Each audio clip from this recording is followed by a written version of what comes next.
By the way, you're playing a robotics engineer, a genius, basically. Yeah. How did you prepare that?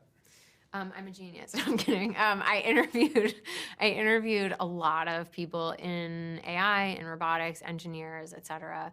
My brain does not work like that. There's a part of my genetic family that is really good at math and engineering and inventing, and I sadly did not get that. So I had to just learn as much as I could about it and try to understand what it would feel like to be that smart, to be that brilliant, what it would be like to work in that environment. But that was as close as I could get, unfortunately. Most of the time when I had these conversations, about 5 minutes in, I just stopped understanding anything they were saying. I was like, okay, explain how these learning models work. And I immediately regretted the question because I was like, I'm lost. I'm so lost. But I think that is just having respect for what she did is the first step. And I have a ton of respect for anyone who makes these things. It's incredible. We can't even, unless it's a field that you're into, it's hard to even fathom how much goes into making something like M3gan. The conversations were fascinating. I learned so much about the actual programming of AI, the way they learn, all of that, to the way they move and how difficult it would be to actually make something that moves the way M3gan does, spontaneously and so smoothly. Has spontaneous verbal responses and physical responses to things.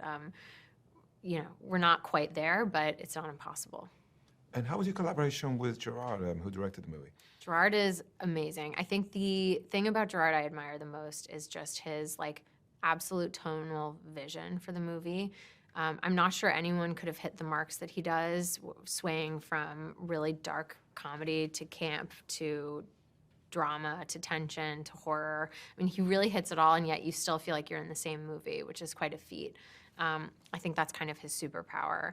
And we worked on it for a long time, and we talked and prepped about it for like a year before we filmed it, and then we've been working on it now for a while. And the whole time was really just a collaboration of trying to get Gemma to a place that felt real, try to get the story to a place where it all felt consistent, you know, all of that stuff that you do to try to polish it into as shiny a diamond as you can before you even film it. And then after the fact, making sure that it feels like it's as strong as it could possibly be. And he was, you know, at the helm of the ship every step of the way. And what was the energy like on set? The energy was, we filmed it fast, really quickly. We were in New Zealand. The energy was very much like, we do not have enough time to make this movie. Not even close. We're gonna do our best. And one of the stars of the movie in the form of M3gan is very hard to achieve. And we underestimated how difficult it would be to achieve her. And yet we still have the same amount of time to make the movie. So buckle up, let's get it done. That was the attitude. And everyone was such a good sport and was so talented and professional. And yeah, it was a full team effort. Definitely one of those. Did you enjoy shooting on location in Canada and New Zealand? Yeah, I did. Yeah, very much so. It was 2021 in the summer, and it was still a time, as it is now, even on film sets where everyone's masked and you're doing testing. But since we filmed in New Zealand, at that point there wasn't any COVID in New Zealand, so we all, those of us who came in from the US and elsewhere, did the 2-week stay in the isolation hotel. And then once we were through, we were just back in time, pre-COVID, in a normal society, filming normally, which none of us had done for a while at that point. And so that part of it felt like such a privilege. And I loved being in New Zealand. We were in Auckland. It was really nice, even though it was winter. It was beautiful. The people are phenomenal. Yeah, really good experience. Following up on what you were saying before about the term, by the way, I couldn't agree more, how it hits on all these different cylinders. Yeah. I feel also that the film had a bit to say about, you know, our dependence with technology. What do you think? Definitely. I think one of the things the movie asks from the first scene, first there's a commercial for the perpetual pet, which is what Gemma is supposed to be working on in her professional life. And it's the premise of the commercial is that this kid is mourning the death of a pet, and then their parent offers them a perpetual pet, which is a robotic pet that will never die. And one of the lines in the commercial, it's like a pet that will live longer than you do, which is such an uncanny concept for a child. So already we see a parent putting a Band-Aid over a loss with something that is a robotic toy that will outlive them. And then you go right into the scene of Katie driving with her parents where she's playing with the perpetual pet. And her mom tries to draw her attention to the beautiful snowy mountain. And she's like, yeah, whatever. And then she goes back to playing with it.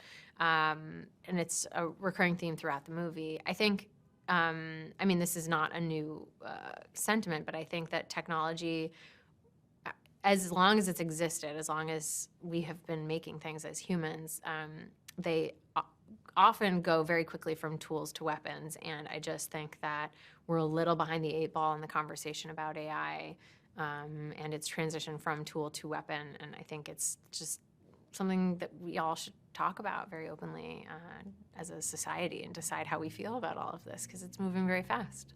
And what is your relationship with technology like?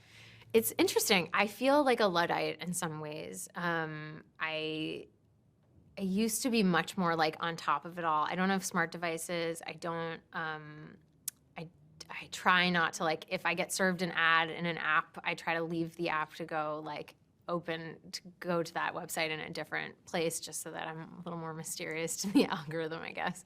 But in some ways I'm totally tethered to it, just like everybody else is. You know, I think it's hard to find someone today who doesn't have a relationship to technology, but I would not say I'm in like the top, like, 10% in terms of dependence. I'm probably up there, but not all the way. Not like Zoomers. They're amazing. So just to wrap up, how do you look back now at this whole experience of a movie where not only do you star in, but you're also an executive producer?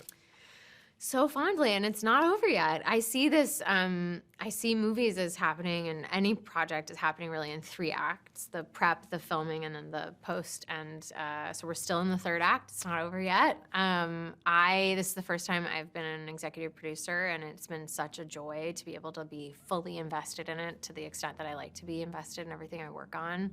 Obviously, it was a privilege to play Gemma and to be in the movie, but it also just was so much fun to be like deeply involved in the more granular aspects of getting it made and bringing it to the world.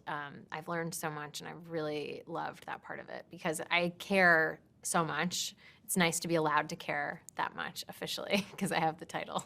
I can ask for the emails about what props have been cleared and what T-shirt logos are allowed to go in the movie and what locations we're going to use and all of that stuff. And I like the nitty gritty. What can I say?